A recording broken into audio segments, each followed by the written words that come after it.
ସୁପ୍ରଭାତରେ ଛତୁ ତୋଳିବା ଆଜି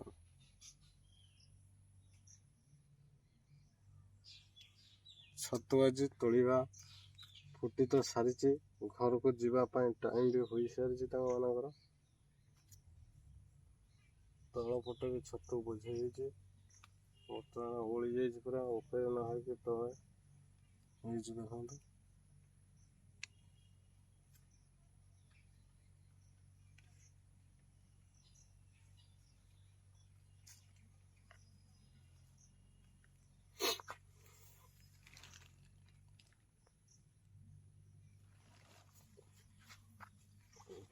ଆଉ ଗୋଟେ ବେଡ ତୋଳିବା, କେତେ ବାହାରୁଛି ଦେଖିବା।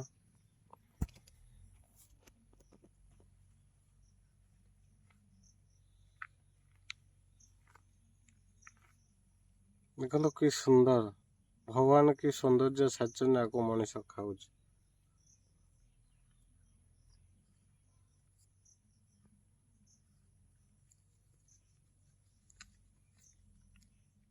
ଦେଖିବା ତ ଗୋଟେ ଆସି କଣ କରୁଛି।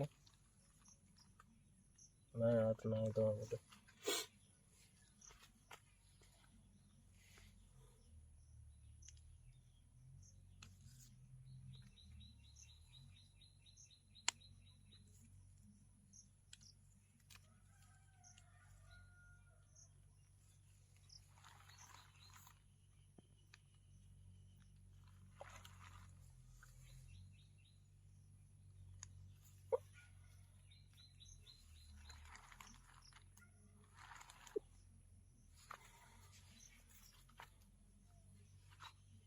ଆହୁରି ଛତୁ ହେଇ